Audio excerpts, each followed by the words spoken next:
participated in gangs, and the science of enlightenment rehabilitates them into leaders. So that is that's something that I've watched myself, close up, that kind of transformation. It's really amazing. And so these are the three major ways in which we can help the community. And we have talked to many communities here. Of course, Montclair is one place where we bring all these services, but other cities, or we are talking to them also to bring this service to them.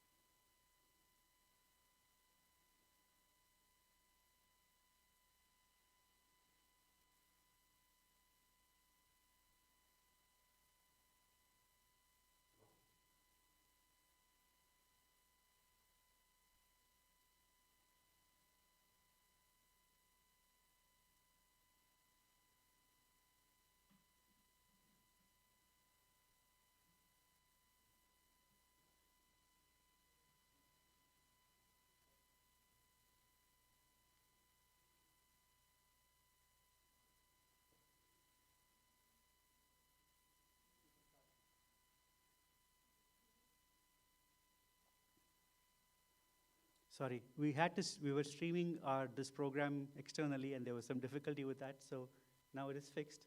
That's great. So let's start with the panel. Can we go to the next slide? So we have quite a few VIPs here in our presence, both here and online. Like I said before, Bill Ra, who is the Mayor Pro Tem of the city of Montclair, he was elected to the City Council in November of 1998. He serves on several boards, and he's actively involved in the city, including education, human services, public policy, and governmental affairs. He was there when this temple opened. He's here now, so we're very happy to have him. Thank you for coming here.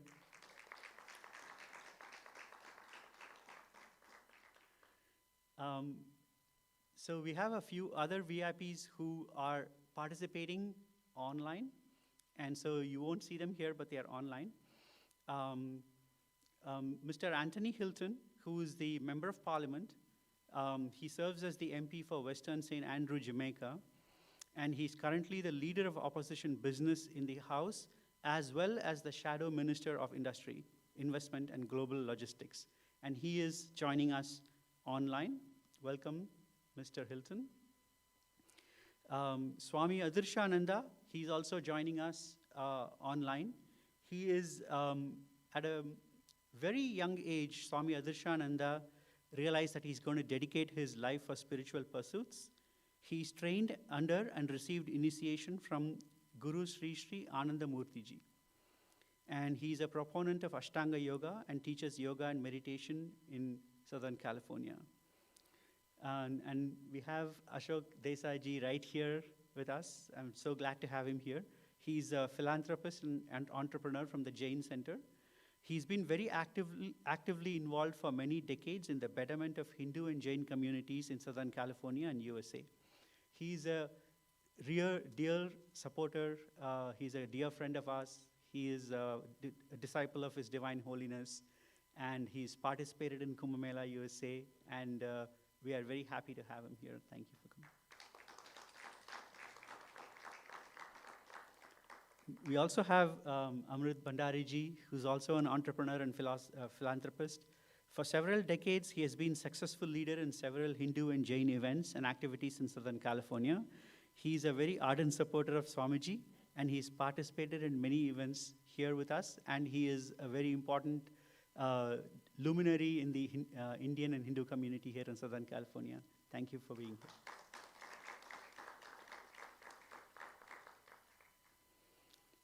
We also have Rashmi Shah, who's again another friend of ours, again an entrepreneur, a philanthropist. He promotes various events here across Southern California. Anytime there is a big event which involves Indians and Hindus, you know that Rashmi Shah is in the middle of it. He supported so many educational institutions in India. He also helped organize Kumbh Mela here in the US, and we really welcome here. Thank you for his support. Thank you. So now we come to our esteemed panelists. As I call out each of the panelists, I really appreciate if you could come up and take a seat up on the stage. First is Mr. Randy Dobbs. He's the director of the Association for Baha'i Studies, the University of Southern California. He's the secretary.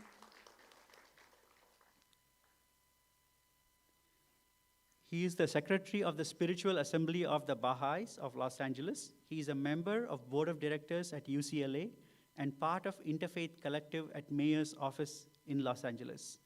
As part of Baha'i, he promotes unity of all humanity, equality of women and men, and unity among all faiths.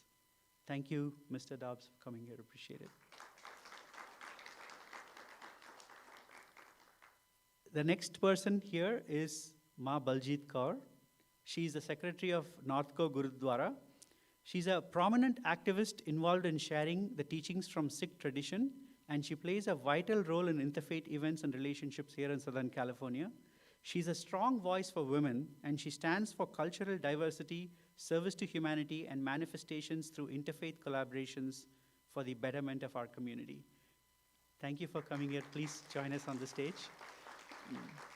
I want to say that Ma Baljit Kaur is such a strong person. I really love her when she talks.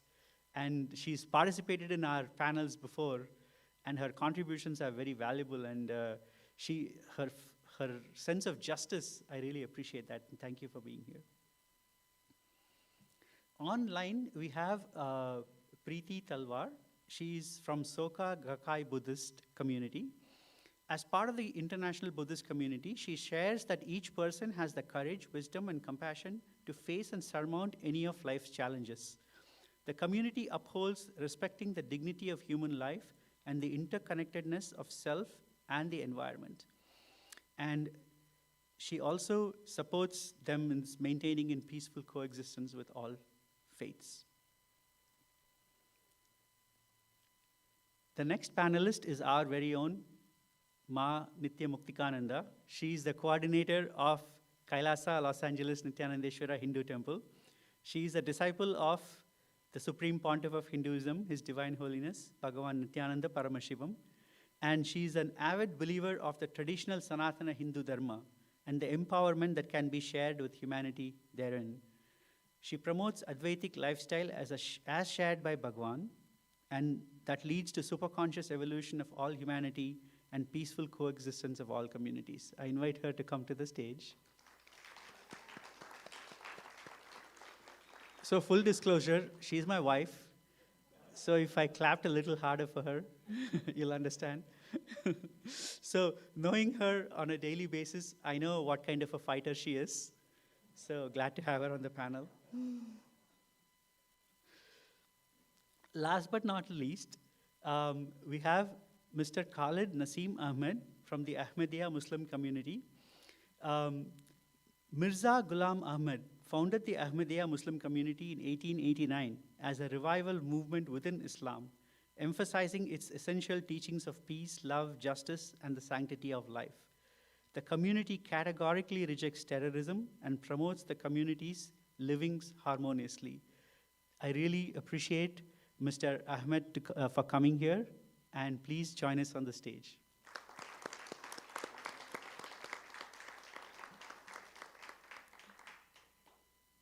Great. Thank you all for coming here. This is a very interesting topic today that we have on on gender equality. So I will start with each of you and maybe take just a minute to talk about your community in general and introduce us to your community. And after that, talk a little bit about how your community believes in gender equality, right? And later we will get into the problems we face and how we work with it and all that. And I want to emphasize today we are here to get together as coming together, to support each other. We may have differences, but we are here to support each other and talk about what we want to do together rather than our differences. And I hope that today's discussion will be in that spirit, and I know all of you are in that spirit. So I request Mr. Dobbs to start and say a little bit about the Baha'i faith and then a little bit about how they believe in gender equality in the faith. Well, thank you so much, and it's a real pleasure to be here. I had the bounty of being introduced to the temple and some of the background of the Vedic teachings, and I feel at home in every temple, every church, every house of worship, mosque, because in the Baha'i faith we believe in unity. It's the central principle around which all of the other teachings revolve. There is an expression at the UN, think globally, act locally. And that in Baha'u'llah, the prophet founder of the Baha'i faith, said that let your vision be world embracing. And I feel that we share common understanding of these spiritual principles of oneness, of unity. And it's important for us to act locally while also thinking globally. I mean, just think about what we've been through the last year and a half or so. COVID demands global cooperation. We can't think just of ourselves. We have to think of everyone. It's the we and not the me. Then there's global warming. It demands global cooperation. We have to work together in unity. And then there's prejudice and racism and things that divide us. When you look at the globe, you see all these little lines that separate one country from another country, and really that's a thing of the past. We have just the one earth for us, and we talk about global warming, but there's also a spiritual principle of being on this. We all share the same air. We all drink the same water. And what's good for all of us is good for us each personally. So with this collective vision, we kind of go forward, hand in hand, arm in arm, together. I understand that, there are different countries, different languages, different ways of prayer, but we all pray, we believe, to the same Spirit. We believe that all of the world's faiths come from the same source. They all teach essentially the same message: do unto others as you would have them do unto you. The golden rule that you find in the Bible can be found in all of the spiritual writings of all of the world's great religious traditions. In fact, in my introduction to the temple here, we talked about this principle, this golden rule of thinking of the other first and treating them as you would want to be treated. So I feel at home with my friends here on stage, and I look forward to working together with you. You mentioned gender equality. God doesn't think of us as a male soul versus a female soul. We're all the souls. We're all drops of consciousness from this universal sea of enlightenment. And we believe that this is a principle that has really found its day, that now is the time for the equality of women and men. And in the past, sorry to say this wasn't always true. Even in the Bible, there's the story of the adulterous woman, and they were going to stone her to death because they had found her breaking the law of marriage. And the truth is that in those days, men were not treated the same. They were treated much better. And who did you hold responsible? The woman. But isn't the man just as responsible for transgressions? So Jesus said to them, they said, we found this person, she's guilty. He asked a few questions. What were the circumstances? And they told him, and he said, well, those of you without sin, you can cast the first stone, because in that day, stoning to death was the punishment for adultery. So the lesson is that, things change, and we have evolved to a new understanding of equality between women and men. And so, glass ceiling, time's up, all of those things have come to fore in this modern era, and it's up to us to take action to promote the equality. And in fact, let me point out that in the Baha'i faith, to counter this prejudice, if a man and a woman were both up for the same job, the man should step back and allow the woman. With education, if the family only has enough money to educate one of their children, you know, they have a boy, they have a girl, they should educate the girl. Why? Because she is the teacher of children. So I think going forward, I realize it's easy to say principles and virtues and talk about them, but it's not so much more difficult to put them into action. But now is the time, and I look forward to taking action with all of you. That's beautiful. I really love when you said that when there is a choice between boy and a girl, you choose the girl first. That's very different from how the world is evolved. And I like what you said. It's time is now, time for the principles now. Thank you so much. Ma Baljit. First of all, thank you very much for inviting me, and thank you for giving me this honor to be here. And I'm from the Sikh faith, and a lot of people don't know about Sikh religion that much, but this is the 5th largest religion in the world. And it's very interesting when I see, I really like to participate in interfaith programs. The reason for that is I feel the first interfaith desire was actually started by our first teacher, Guru Nanak. And he traveled all over the world to find like-minded people or people who were above and beyond the prodigious thoughts and who will come above and beyond and they will get together and give the message of humanity to people.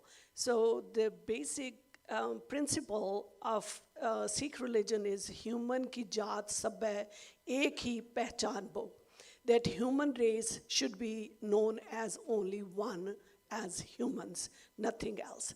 So he traveled all the way to the seat of Sheikh Farid, who was Muslim, to learn about his teachings and his place and talk to his people so they come on the board with the same idea. And when he was asked, when he visited that place, and Pakpatnam was the seat, so he went there, and when he was asked that why he's there and who he is he Hindu or is he Muslim? So he said, when the God is one, why there are two paths to reach him? He said, why you ask me to divide myself into Hindu or Muslim? I'm a human being, and we all have the same place to go. So from there on, he went all over the world. He traveled, 15th century, he traveled 10,000 miles. God knows which means he took to reach to China, Sri Lanka, Assam, Middle East, and all over India. So amazing man. So also with that, he was always like another principle is so kyu manda akhiye jit jamme rajan. That how can we become consider ourselves on the higher level as priests and the preachers of each religion, and same time we're putting down a woman. And she is actually the one who has given birth to all the kings and all the spiritual leaders and all the prophets, everybody. She is the one who has given birth to them. So how can you put her down? So it was very important in Sikh religion that we treat every single human being as a human being. On top of that, it's not that we should treat woman above the man or man above the woman. Every or child or an adult or handicapped or any other person, they all should be treated as humans, and they should get their deserved benefits of any situation. So this is the philosophy, and this is what we want to take ahead with this interfaith, and I'm looking forward to participate in more. Thank you very much. Thank you, Ma. Thank you so much. Actually, I want to go online. Ma Preeti is online waiting. So if you could unmute her and project her, and if she can share about the Buddhist faith, that would be great.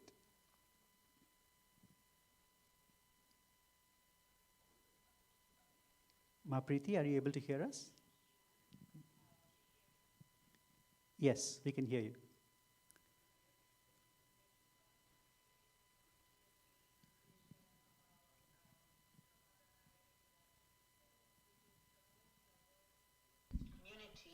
In the entire world. In United States, there are more than 500 chapters and 100 centers in the country. 12 million people across the globe in 192 countries and union territories participate and are following and are part of this STI community.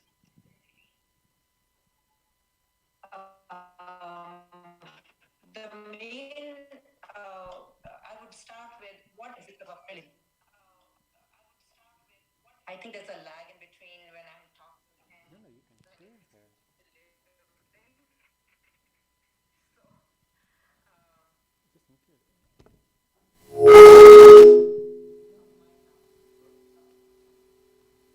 What is that?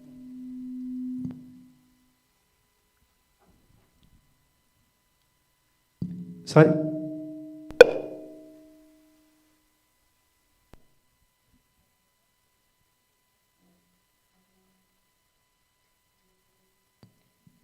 Hang on 1 minute. Yeah, just 1 second, Ma.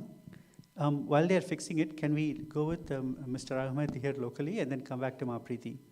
Sir, if you could talk about the Ahmadiyya faith, would really appreciate it. I would like to stand actually in respect of everybody. أعوذ بالله من الشيطان الرجيم بسم الله الرحمن الرحيم. We greet in the Islamic way that's called Assalamu alaikum. May the peace be upon you all the time. That doesn't discriminate with the day or night or any time, all the way. And our slogan for the community is love for all, hatred for none. And I'm a Muslim by faith. As we call the religion is called Islam. Islam means peace. Peace, the real good spelling of P-E-A-C-E, not P-I-E-C-E, not in pieces. And it's for everyone, regardless of it. And it is stated that a Muslim is the one, al-Muslimu man salim al-Muslimuna min lisanihi wa yadihi. A Muslim is the one from whose tongue and hands everybody is protected. Those are the basic teachings of Islam. We believe in one God, and obviously we belong to the Ahmadiyya Muslim community. We are located at 11940 at Ramona Avenue. We have a big mosque over there, and pretty much everybody knows it. If not, I do have some flyers. I will ask Abu Bakr also to bring me one flyer so I can show that what we stand for. Ahmadiyya Muslim community was founded by the Mirza Ghulam Ahmad, and he started in 1835 to 1908 in Qadian, that is in India. And and he is a reformer. That was a revival movement with the Islam, emphasizing the essential teachings of the peace, love, and justice, and sanctity of life. Today, the Ahmadiyya Muslim community is the worldwide largest Islamic community under one divine appointed leader, that His Holiness, that is Mirza Masroor Ahmad. Mirza Ghulam Ahmad claimed to be the metaphorical second coming of the Jesus Christ, peace be upon him, and the Mahdi, whose second advent was prophesied by the Prophet Muhammad, peace be upon him. And we believe in the teachings of all of those. He also recognized the noble teachings of the great religious founders, including Abraham, Moses, Jesus, Krishna, Buddha, Confucius, Lao, and the Guru Nanak, Baba Guru Nanak, and explained how their original teachings converge to Islam. And our one of the biggest services to the mankind is that we hold an organization that is called the MTA also, that is alislam.org, that you can find all of our activities, and it's called Humanity First. We have been serving in all around the globe, and then the main thing about this Humanity First is that they serve the mankind regardless of it, because hunger is the religion of a man or woman. That is the hunger, and we serve them regardless of their any creed, race, color, or anywhere. We are all over the globe, and this community has been established at the moment, that's what we mentioned, that is more than 200 countries of the world. And we have done a lot of work in Africa also to provide them the clean water. There has been many, many wells which have been established over there, and the solar system, all that, one thing. And the second thing, all of this work is done voluntarily. And then all these volunteers, when they are serving over there, we spend the money. We do not take 1 penny kobo, that's the local currency in Nigeria. We do not take anything out of that country that is served over there as for the humanity and mankind. There's a lot of other stuff I think that will be coming probably in future. So I think I'm going to stop, and I appreciate that you're listening very attentively. Thank you. Thank you so much. And like you said so beautifully, hunger doesn't discriminate between men or women. So this is great. Is the internet fixed there, Raya? Can Ma Preeti speak?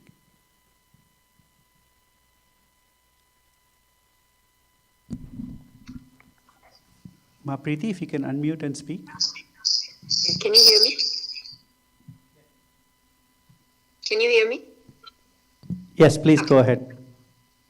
Wonderful, wonderful. So I'll start again by introducing myself. My name is Preeti Talwar, and I would like to thank everyone here on the panel who have given me this opportunity. Thanks to Mr. Kumar, to give me this opportunity to share about Soka Gakkai International.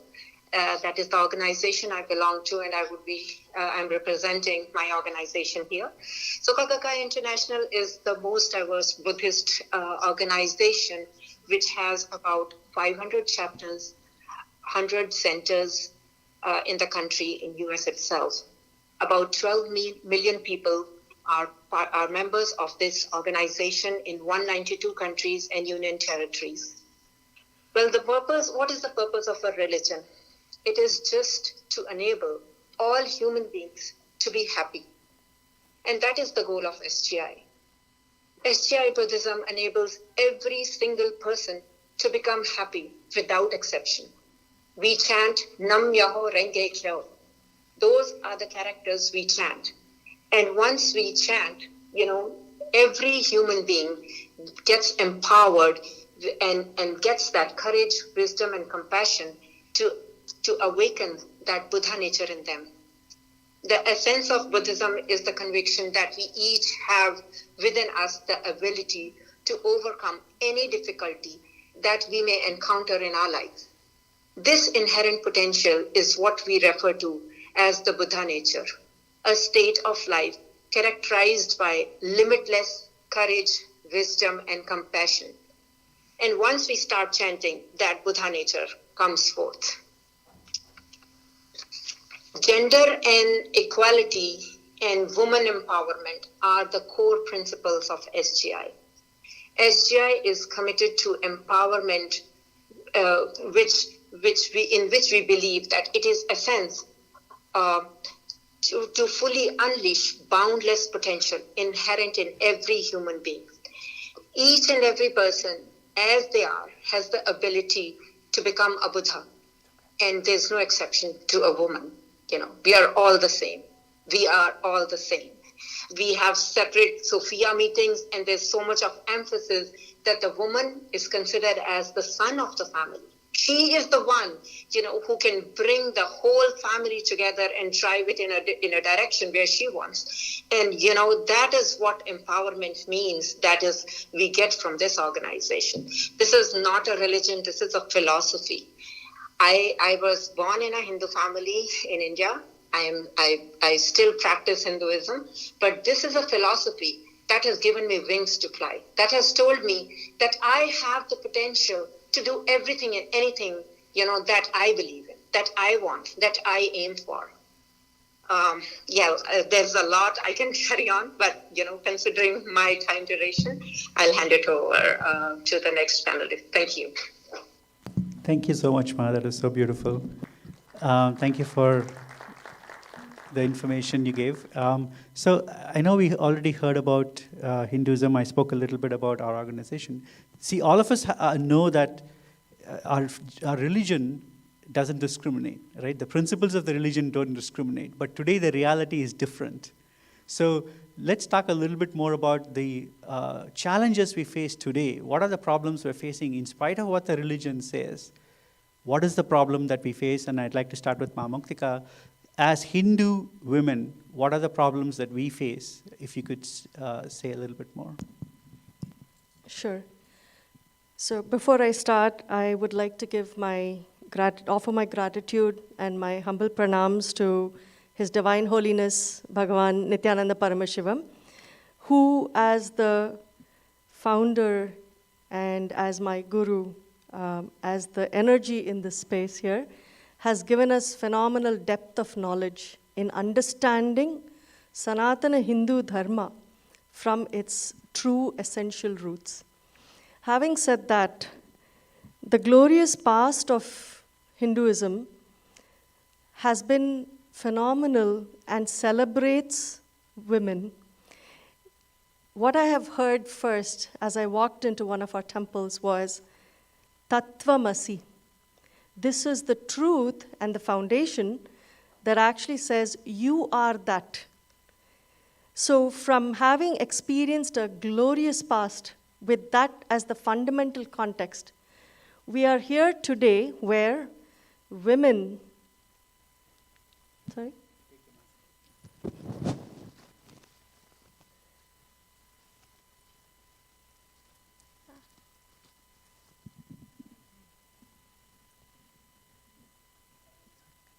Okay. You continue talking, I'll take it. But we keep hanging, let it go. Okay, thank you.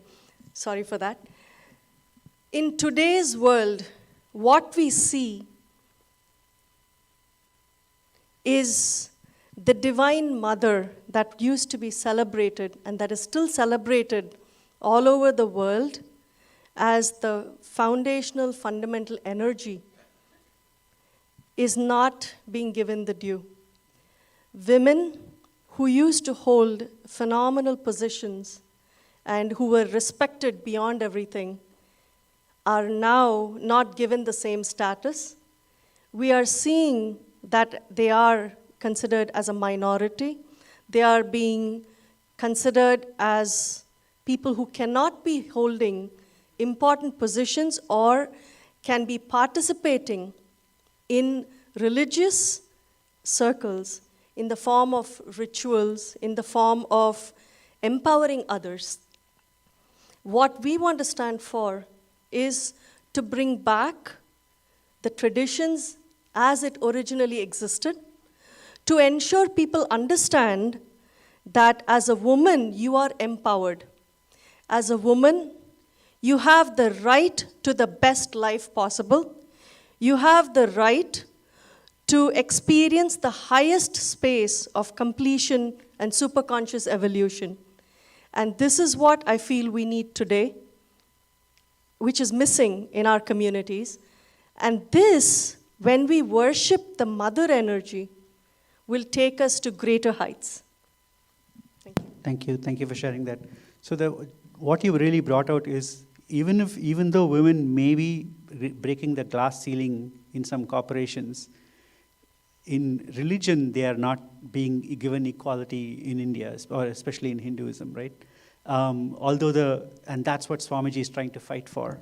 Absolutely. So give us some of the examples of how Swamiji, what he's done, what problems we have faced, because people don't know how much problems Swamiji and the community has faced in India, especially against women, and what he's trying to do and what problems they have faced.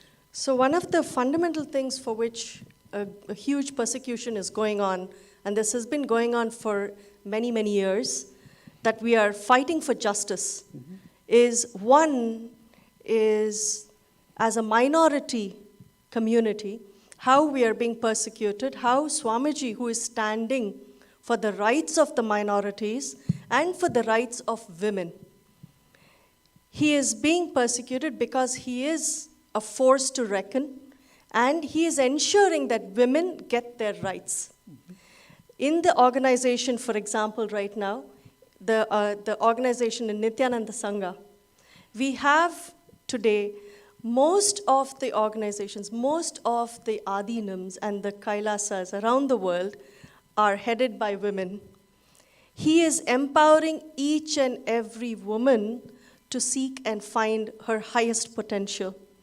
And this is considered a threat, Great. which is the issue that we want to show, that when you empower the woman of the house or the women of the community, she takes you forward beyond everything. So you're saying that the success of our community is because of the women leaders around the community. That's great. We're not putting down the men. Yeah, of course.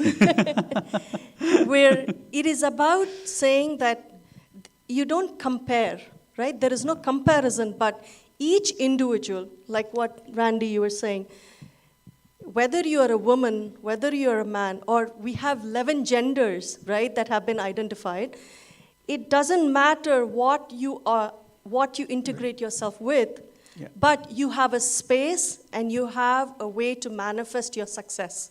And Swamiji is empowering us to be able to do that. Thank you.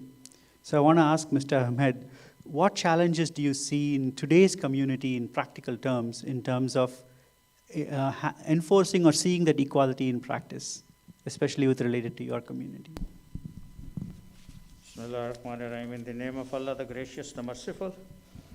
You know, I have a lot of stuff actually really to share, but I don't know whether I will really be enjoying that time or not.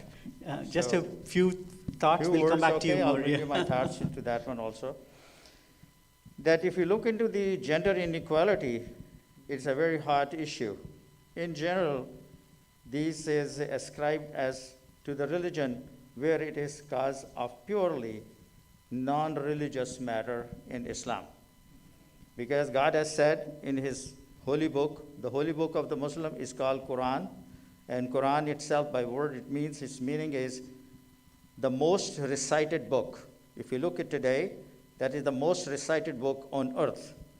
There is no other book that people have really memorized by heart. That's the only book that has been memorized from one word to the last word of those 30 parts. Going into that one, all mankind, fear you, your Lord, who initiated your creation from a single soul, then from created its mate, and from these two spread all over, and the countenance of the men and women. This verse clearly indicates that the man or the women are created from a single entity and are basically equal gender. As a gender, one is not superior to the other. And assigning to the women is according to the usage, women too have the rights over the men, similar to the rights of the men over the women. One more quote.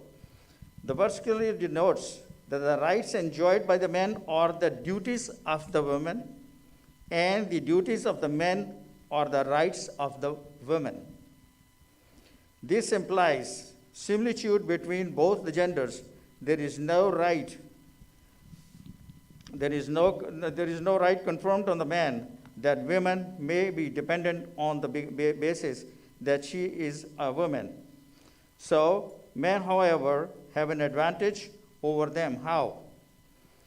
Here is the Quranic verse that says that the man's superiority by its virtue of his responsibility of the protection and the maintenance of the women and the fulfillment of their rights of the women, and nature has made them stronger to perform certain duties which are not potentially that the women can perform as well as the men can because of their physical, although they both have more than 300 bones in their bodies, both of them, no discrimination.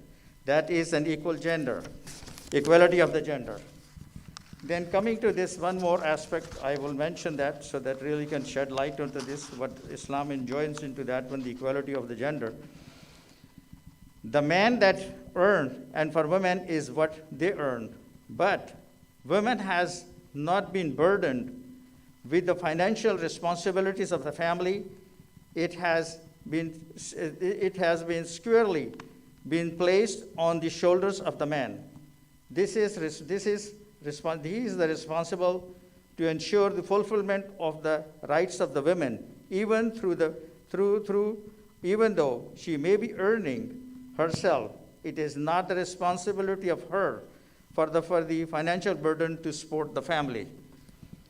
There is a lot of stuff, but I think I will give them other people the chances. Thank you so much. Thank you. Yeah, thank you. Suma, Baljit, what do you think is the challenge on the ground today? Why, like Mr. Ahmed said, sometimes it's not religious, it's more social. But it's very difficult to make the distinction between social and religious. So can you say a little bit more about that? Sure. First of all, I want us to understand that religion is part of a culture. The whole culture is not a religion. So if we talk about, you can say, I'm from Punjab. When you talk about Punjab, Sikh religion is from Punjab, and that doesn't mean that every Punjabi is a Sikh. And same thing, like when we think about India, we think about all Indians, 1 billion people are Hindus.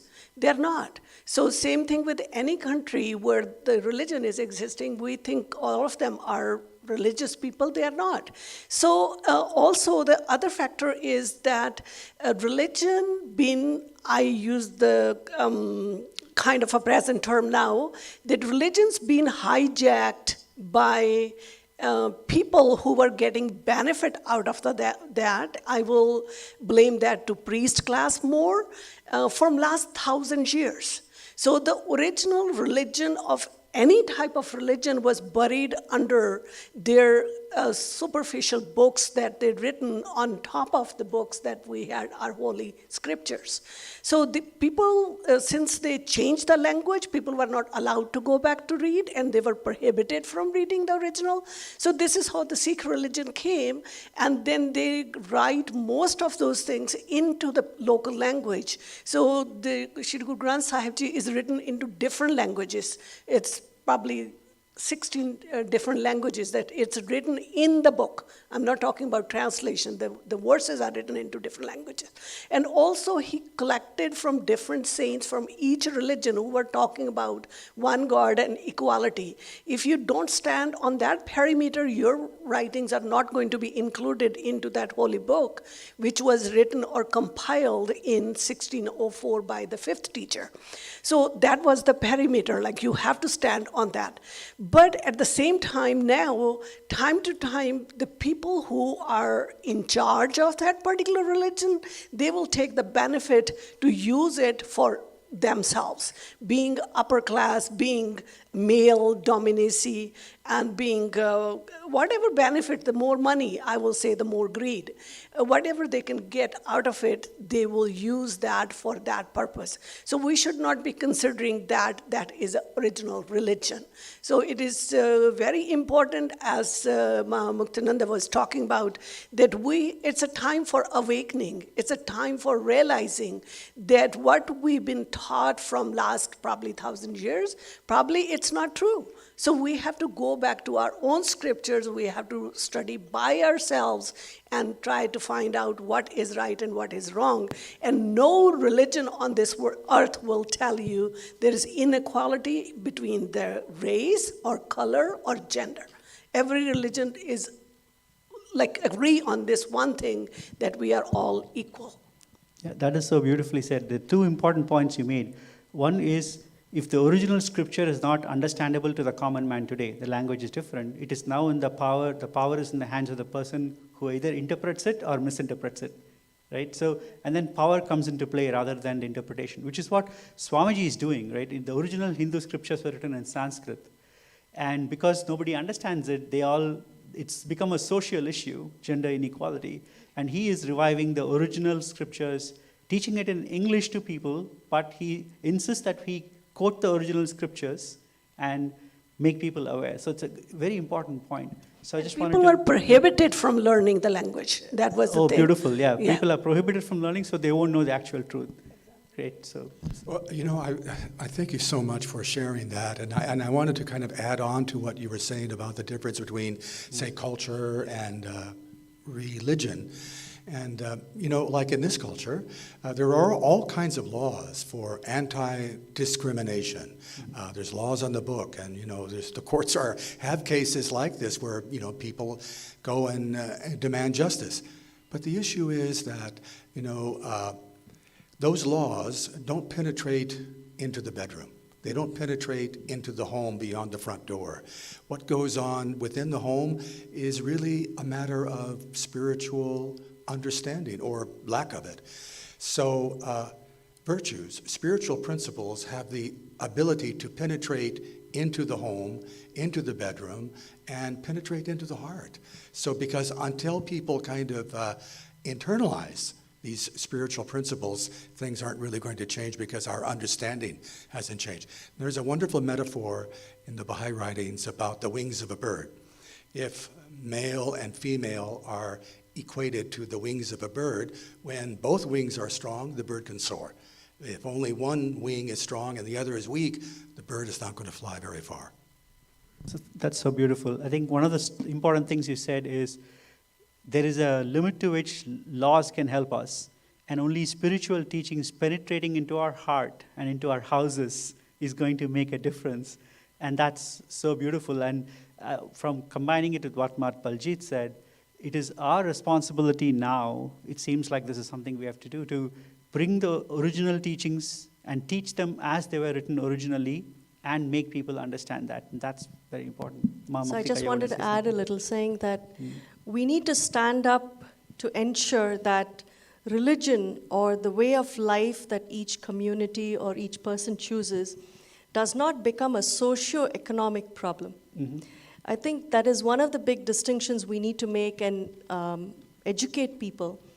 Because whether it is for, you know, having the unique spaces that a man or a woman or any other gender are occupying today, it is about giving that space that they deserve, that they need to have, to grow and to flourish, right?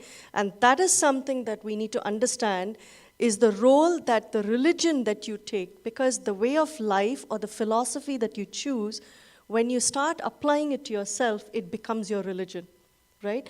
And with this context and with this understanding, and with the right understanding of the true original scriptures, we get to understand what is the right way to go about it and how life should progress from now onwards, and to engage and to enrich people to follow this. Yeah, I think one thing you said, which is very powerful, is that when each person takes that spiritual teaching, they have to know that they have to apply it to themselves in that personal situation.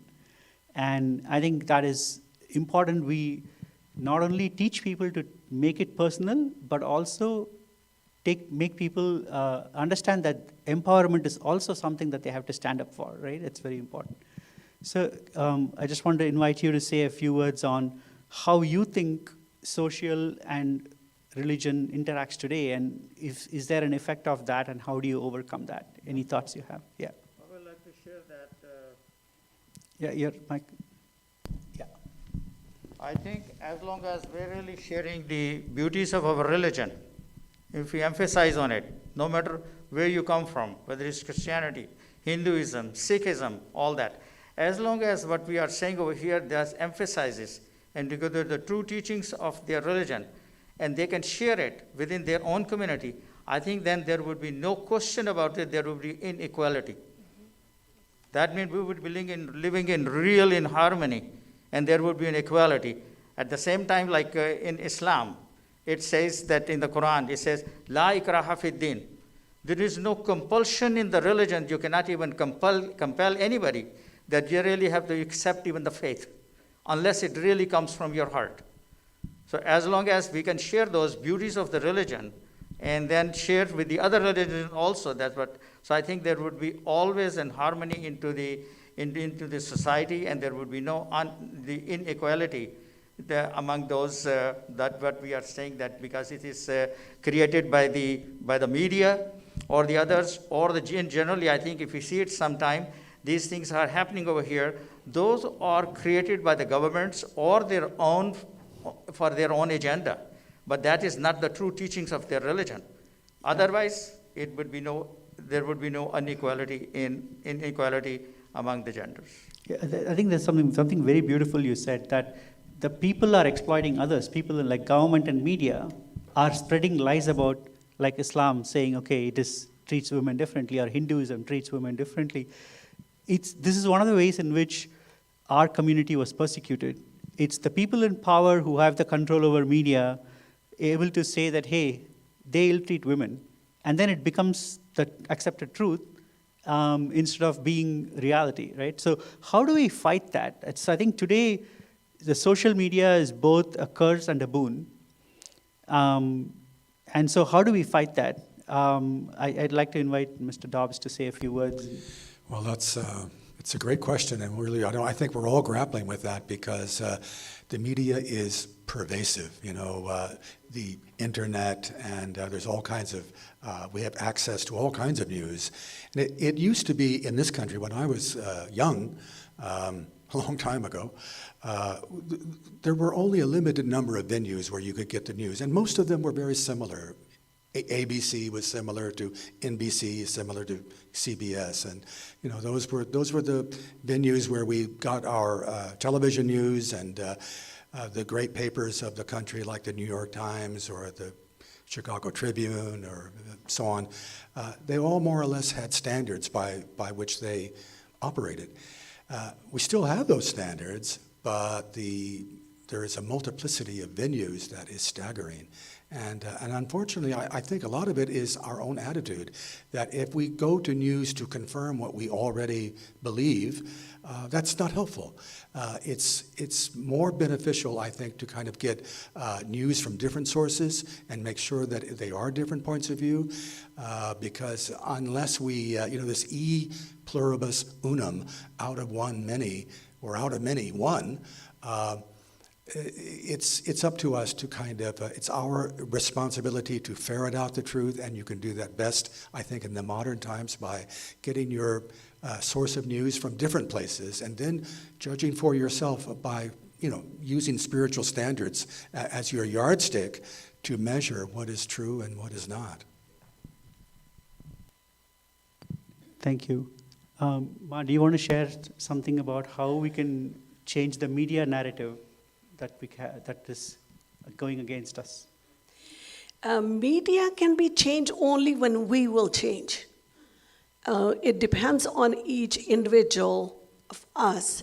And I will say most of us go to a temple or Gurdwara, I will say, and we think that we will do all the rituals and we will go home, everything is done, taken care. And we kind of wash off our responsibility as soon as we get out of the door of a temple. That is not going to help us. That is not going to serve the community. So this is how it was written in our holy book. Guru Nanak said that no matter how many different rituals you will do, until you wash your inside, until you reach to yourself inside, is nothing going to help you. So first we have to be one with God. And as children get married, and the one thing that is preached to them on their day when we do the ceremony is that ek jyot doi murti tan fir pir kahiye soy. That means when a girl and a boy are sitting for the wedding ceremony, we tell them that now you are two bodies, but you have one soul, and you have to respect each other as the same soul, same equality. So if we start doing that and then follow that, and I think it will make an impact on the media. Media kind of say things what we want to hear. And who is controlling that particular media, or what kind of government simply they have in that country. So they will guide the media which way to go and to tell good things about that person or religion, or tell bad things about that religion. So right now, if we see every single day you watch news about India, you will hear tons of things about Islam. You will hear tons of things about lower caste or Sikhs or God knows what. But that is controlled. Most of these TV channels, like if we go back, they are owned by the certain people who are in the government. So that is proven fact that the TV channels are controlled by them. So it's very difficult to cross that hurdle, but I think we have to keep on doing the good deeds, and one day we will reach to that point. Great, thank you. I wish we could continue this discussion much longer. It's such an interesting topic, but we have to move on to the next section. I thank you all the panelists for being here. Mahapriti, I know you're online. Really appreciate your presence here. And so next we're going to have Swamiji is going to be on Darshan with Swamiji. Before that, we're going to take everybody here through a short meditation. So if we could go back and sit, we can just get on to the next step. Do you mind if I can make a little comment? Oh yeah, I will be very please. brief. Yes, sir. Go ahead. I'm going to pose a question to everyone that why do we keep a dog? Why the people love dog? Anybody who knows the answer? Of course, this is a personal question. Yes, you can love the cat or dog. The reason is that Christianity was saved by the dog. How? When the Christians, they really left the city of the Rome and all that. When the Romans were chasing them, the dogs were the one who will really bark and not inform them, so they were not caught. This is how the Christianity was kept alive. Second thing is that Islam endorses all the religions. Not to say anything bad to their even God, goddesses. At the same time, it endorses all the books also, and they accept it. Islam is the only religion that puts forward that all the revealed books, even the Muslims can get married in the revealed book, I think follows also. So that is one thing. So if we follow our religion into that one also, so I think then there would be then we can change the media. Then there is no media. We are the media. As Biljit Singh, she said it very beautifully. So we are the media. We allow them really to take a ride on our head. So if we want to stop them, so I think we have to be together. Because your religion is telling you that, you know what, there is no religion that allows you to slap any of your neighbors right now. No teaching in any book that tells you or compels you at all. So this is all peace. So that's what if we will promote that peace and equality, then there would be no gender or any other issue that will come forward. Thank you. Thank you so much. Please give a warm hand to everybody who's in the panelists. Really appreciate their contributions and input. And I know this is a topic we can, speak for hours together, but thank you so much for their input. I really look forward to working with the entire community, all of you leaders here, in this particular topic, gender equality, and of course, equality of everyone. I look forward to having a long collaboration and what we can do together. Thank you so much. So now we'll have a very short meditation leading to Darshan with Swamiji. Please, all of you sit straight with your head, neck, and spine in a straight line. If you can just close your eyes gently.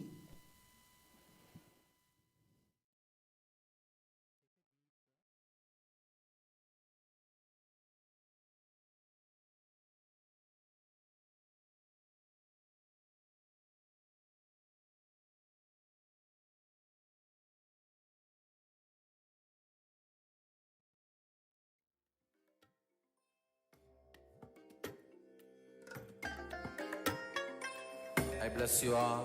Let you all open all your three eyes and manifest the powers of Mahasadashiva. Om Nityananda Paramashivoham. Om Nityananda Paramashivoham. Om Nityananda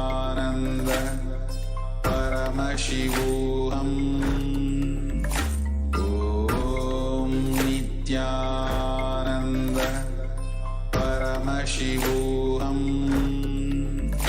Om Nityananda Paramashivoham. Om Nityananda Paramashivoham. Om Nityananda Paramashivoham. Om Nityananda Paramashivoham. Om Nityananda Paramashivoham. Om Nityananda Paramashivoham.